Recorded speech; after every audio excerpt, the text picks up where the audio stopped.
cosa muy familiar. Muchas gracias, queridos amigos. Sí, señor, porque les anunciábamos hace instantes que íbamos a hablar en este programa, íbamos a abordar el tema de la educación emocional. Y justamente le vamos a dar la bienvenida, como les decíamos, a Albana Sanz, porque ella es directora de Bambú. Bueno, vamos a conocer qué es Bambú, porque además este 19 de agosto se realiza la movida emocional, una serie de actividades para que tengan en cuenta que están enfocadas en fortalecer, enseñar y además generar herramientas para un correcto desarrollo y gestión de las emociones a través de la educación desde el grupo Bambú. Así que muy bienvenida, ¿cómo estás? Albana, un placer de tenerte en este programa. Vale, muchas gracias a vosotros por recibirme y bueno, y efectivamente, bueno, como todo agosto, por suerte puedo venir a Uruguay a poder explicar, visualizar la importancia que tienen estas actividades de educación socioemocional incluidas dentro de la currícula escolar, por toda una serie de beneficios que comporta regular correctamente nuestras emociones. Y Albana, ¿qué diferencia hay entre educación emocional y socioemocional? Pues yo cuando vi la palabra digo, pero ¿y qué será con la interrelación con los demás también? Claro, digo, sí. Lo que pasa es que depende del paradigma donde nosotros nos paramos. Podemos hablar de educación socioemocional, de habilidades socioemocionales, de competencias socioemocionales, de educación emocional. Es decir, en definitiva, depende de donde tú, el enfoque teórico que tú tengas, tú hablas de una cosa o de la otra, pero en definitiva, prácticamente es lo mismo, es desarrollar en el aula actividades socioemocional, actividades de educación emocional, actividades. Lo que ocurre es que cuando tenemos a los alumnos en las aulas, les explicamos determinadas conceptualizaciones teóricas que son importantes tenerlas en cuenta a la hora de definir los conceptos. Y esto lo logramos a través de Bambú. Vamos a hablar un poquito más integralmente de lo que allí se imparte, desde cuándo está funcionando. Para quienes no conocen, Albana, tú sos la directora, así que tenés clarísimo toda esa información para compartirla con los televidentes, por favor. Bueno, Bambú comenzó a funcionar como un grupo, bueno, comenzamos nosotros, yo comencé a dar clases en la Universidad de Montevideo gracias, bueno, a una doctora en educación que se llama Lidia Barbosa, que me invitó a participar en un posgrado que tenía ella, que ella lideraba, de gestión educativa a directores de nuestro país, escogidos por la Fundación Richinú. Entonces, han pasado por ese proyecto de la Universidad de Montevideo 90 directores. Entonces yo daba una asignatura concreta que era educación emocional. Creo yo que fue, decirlo muy humildemente, ¿no? Fue tal el impacto que ocasionó estas actividades y este marco teórico de la educación emocional, que muchos directores querían aplicar esta propuesta en sus aulas. Es así que comenzamos un poco como aquel que dice, intentando apagar fueguitos. Es decir, venían unas directoras y decían, me gustaría aplicarlo esto en mi escuela. Entonces, claro, con las herramientas que en aquel momento teníamos, lo aplicábamos en una escuela, lo aplicábamos en... Poco a poco nos fuimos especializando cada vez más hasta que surgió Bambú como iniciativa de un grupo que funciona dentro de la órbita de la Universidad de Montevideo, con el respaldo de la Universidad de Montevideo de forma totalmente independiente, y dentro de este grupo que le denominamos Bambú. Y Bambú, ahora os explicaré por qué Bambú muy rápidamente. En este momento estaba pensando cómo le pregunto por qué Bambú. Sí. Y bueno, comenzamos a funcionar. Es así que en el año 2018 hemos capacitado a 2 escuelas, en el año 2017 a 2 escuelas, en el 2018 a 10 escuelas se sumaron a la propuesta, en el año 2019 hemos capacitado a 40 centros educativos de nuestro país, entre los cuales, cada vez que venimos, inclusive el año pasado que hicimos una conferencia, ahora vengo yo de Argentina, donde también hay un buen volumen, un buen termómetro que nos está explicando y nos está diciendo a la opinión pública y a las autoridades de educación que es necesaria la formación. Porque, en definitiva, nadie da lo que no tiene, ¿no? Porque si hay algo que es incontrolable, y tú me corregís, son las emociones, ¿no? Entonces, el ser humano convive alocadamente con sus emociones y muchas veces no sabe por dónde ir. Esta es una buena herramienta para encontrarle un enfoque, porque tú bien decías, hay que enfocarse en transitar de la mejor manera posible. En las emociones se encuentra lo mejor y lo peor del ser humano. Por un lado encontramos la tristeza, la angustia, la frustración, la predisposición a la ira y a la violencia. Y por otro lado encontramos pues la alegría, la satisfacción, ¿vale? el bienestar subjetivo que tiene que ver, por qué no decirlo, con la felicidad. Regular estos aspectos existen en el ámbito de la psicología positiva y de la educación muchísimas investigaciones, pasando por Harvard, por España, por Estados Unidos, por México, por Perú, investigaciones que demuestran que si nosotros capacitamos a los docentes en la competencia emocional y ellos capacitan e introducen actividades en los alumnos de forma sistemática, de forma temporalizada, de forma evaluada, nosotros obtendremos que estos alumnos adquieran habilidades socioemocionales. Actualmente he terminado una tesis doctoral. La he terminado en el barrio de Unidad Casaballe. Ahí he trabajado con una población de 270 alumnos de la escuela cuarto, quinto y sexto. Y he aplicado durante un año un proyecto de educación emocional ayudado por las maestras y por las maestras comunitarias. ¿Cómo se aplica este proyecto? ¿Cómo se aplica esta investigación? Primero pregunto a las maestras de la escuela a través de un cuestionario de evaluación validado qué necesitaban los alumnos, ¿vale?, en relación al bienestar tanto emocional, a las necesidades, un diagnóstico de situación. Las maestras dicen que el 80% ven en la escuela una serie de necesidades entre las cuales tendríamos la violencia, la tristeza, las inasistencias y por último, en último punto, su preocupación estaba en el clima de aula. Con estas variables, que son 4, he intentado establecer un diseño de evaluación en el cual, teniendo en cuenta esto, bueno, a partir de ahora, ¿cómo hago? Evalúo a los alumnos, veo cómo están los alumnos en sus competencias o en sus habilidades socioemocionales y aplican las maestras, con un asesoramiento mío, una serie de actividades que se les enseña a los niños lo siguiente. Reconocer primero que tenemos emociones. A veces te pregunto, ¿y tú cómo estás? Y tú me dices, yo que sé cómo estoy. Claro. De aquella manera. ¿Y cómo quieres que esté? Pues de aquella manera. ¿Y qué es de aquella manera? Si somos capaces de poner nombre a lo que sentimos, ya tenemos un buen paso. Ay, qué bueno. O sea el otro momento... Perdón, se aplica de forma directa, entonces. Correcto. O sea, no es que a la maestra se la instruye de manera que las actividades curriculares las dé de una manera especial para que el niño asimile, sino que hay tareas que directamente se enfocan hacia la educación. Hay programas. Ahí está, perfecto. Nosotros tenemos un currículum, que es un programa de actividades donde hay una serie de contenidos y cada contenido tiene un objetivo, tiene unos recursos, tiene un desarrollo y tiene una forma de evaluar. Entonces, tú, por ejemplo, si yo te quiero enseñar un concepto matemático, ¿vale? Me tengo que, digo, bueno, mira, quiero enseñarte la numeración, quiero enseñarte el 10, ¿vale? Que el niño comprenda que el 10 forma parte de una decena. Entonces, ¿qué hago? Me planifico una serie de actividades para que tú comprendas que el 10 lo asumamos a la decena.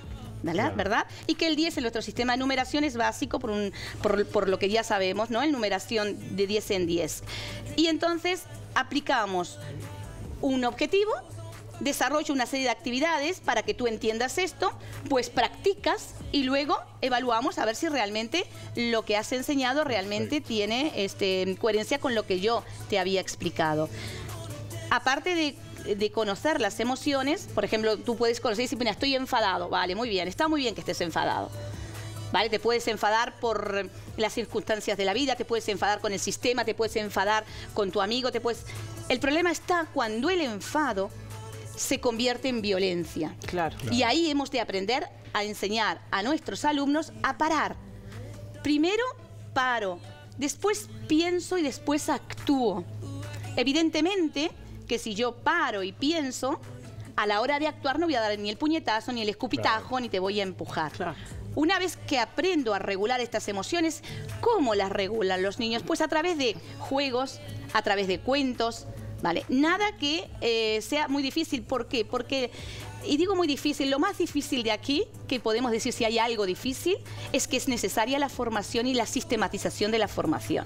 Ahora, la educación emocional nosotros la podemos definir, se definió muy bien en el año 2003, como una acción educativa, continua y sistemática, que tiene por objetivo desarrollar una serie de habilidades socioemocionales en los alumnos para que ellos adquieran un cierto bienestar emocional. Muchas veces vemos que la gente no se conoce. Y si tú no te conoces, no te comprendes. Y si tú no te comprendes, a veces ni siquiera te perdonas. Pero cuando te comprendes, te sientes aliviado. Durante el proceso educativo, nunca a los maestros se nos explicó, y creo que en algunas profesiones que es fundamental, entender que nosotros somos seres emocionales por naturaleza. Claro. Un niño emocionalmente estable aprende. Un niño con hambre no te aprende. ¿Por qué? Porque me pasaba a mí, que venía de un contexto muy crítico, olía la comida del comedor, tenía ruido en la barriga y le decía continuamente a la maestra, ¿y cuánto falta para comer? ¿Por qué? Porque ya no podía aprender. Pero si tú estás triste, preocupado, ¿vale?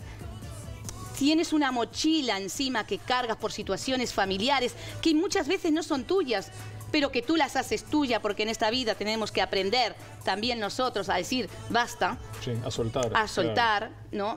No, y no solamente a soltar, sino que hay que pensar que lo que el otro diga, lo que el otro haga o cómo actúe es un problema de él, no es tuyo. Bueno, qué difícil hoy en los adolescentes. ¿no? Pero es que uno se va enganchando y queda como... no, me encanta. Hace poco lo hablábamos con Rosario, que qué problema eso, porque yo pienso que en mi época, por ejemplo, cuando nosotros íbamos al liceo, a la escuela y tenías algún problema, te volvías a tu casa, te ibas a otro mundo. El mundo de la escuela quedaba en la escuela, ¿no? En el colegio, en el liceo, donde fuera. Hoy ese mundo se traslada a través de las redes. Estás en contacto permanente. Entonces ese problema no se termina en las horas. Porque se sigue todo el día con ese problema. Y por ahí se agrava aún más. Porque antes, por ejemplo, en el aula, tú veías si un niño le hacía bullying a otro, tú más o menos lo tenías reconocido, pero las redes es muy difícil. Es secreto. Sí, y hace muchísimo daño, ¿eh? Pero ¿cómo? Hace muchísimo daño a los adolescentes. ¿Desde qué edad recomendás que exista esta educación emocional? Me imagino que desde siempre. Sí, pero correcto. ¿A partir de qué año? ¿De primaria? O ¿cuál entendés que es el punto óptimo para Mira, yo te digo lo que dicen otros investigadores muchísimo más importantes y que han hecho muchísima labor. Tanto Eduard Punset, que es un catalán que trabajaba en programas redes, que yo invito a la gente también, así como mira este programa que trae estos temas importantes. También a veces hay mucho material en internet, pero Eduard Punset dice que la educación de las emociones ha de comenzar desde antes del nacimiento. Y no solamente esto, sino que los niños y los jóvenes se juegan la vida si no saben gestionar sus emociones. Muchísimas situaciones que vivimos en la sociedad, pensad en la violencia, en la droga, en los embarazos, la depresión, la ansiedad, el suicidio. Todo esto tiene en el fondo una mala gestión emocional. Que la educación emocional no es que los maestros realicen una tarea de psicólogos porque somos maestros. Nosotros, esto es una actividad totalmente pedagógica, transversal e interdisciplinar. En esta investigación que hice en la Escuela 350, donde su directora Paola Ponzoni me ayudó a hacerlo y a gestionarlo, podéis ir a la escuela porque es el escenario perfecto para mostrar a nuestro país, no solamente esa escuela, sino que también hay otras. Yo nombro esta porque es en la que yo he trabajado particularmente, pero existen otras escuelas que están mostrando cómo estas actividades dan resultados. Sí, sin duda. Las variables, yo después os envío, vosotros pasáis o veráis lo que hacéis. Estas variables que os hablé al principio tienen todas una tendencia a la baja. Habían niños que faltaban a la clase, a veces muchos de ellos los 5 días. Terminaron estos niños faltando un día y a veces no faltaban. Qué bárbaro. ¿Y qué pasa? Y el tema de las inasistencias hay que controlarla, y también las maestras lo controlan, pero a veces tú no puedes ir a la casa a buscar al niño para que te venga a la escuela. Pero a veces ellos se van enganchando en estas actividades y se van sintiendo bien. Tú no te vas de un sitio donde realmente eres bien tratado. Entonces, ellos quieren ir, están motivados, pueden hablar todos los días un momento de cómo se encuentran, cómo se sienten, pero son actividades que no son actividades totalmente espontáneas, son actividades que están pautadas. Y lo de Bambú Sí. Sí. Es porque, ya para ir cerrando. Para ir cerrando, porque esto es importante que incluso nos quede a nosotros como personas, como seres humanos. El bambú es una planta que cuando tú esparces la semilla por la tierra, tarda mucho tiempo en crecer. Por ahí va la persona y comienza a echarle agua y esto pasa un año y no crece, pasa otro y tampoco crece y no crece, y al final, a los 7 años, comienza la planta a crecer. Qué fantástico. Y inmediatamente comienza a crecer los metros que tiene. ¿Qué estuvo haciendo esta semilla antes de salir a la superficie? Generando raíces que se agarran a la tierra y se entrelazan unas con otras, y por eso la planta del bambú es tan flexible que hasta un oso panda se puede subir y no se rompe. Claro. ¿Cómo ha de ser la educación? Ha de criar raíces desde dentro hacia afuera para que nosotros estemos fuertes ante cualquier tempestad de la vida, porque la vida ya sabemos que tampoco es fácil. La vida trae sus problemas. Pero en ese momento, cuando estamos delante de los problemas, ¿qué nos vamos a decir a nosotros mismos cuando tú caes en un bache o en un pozo?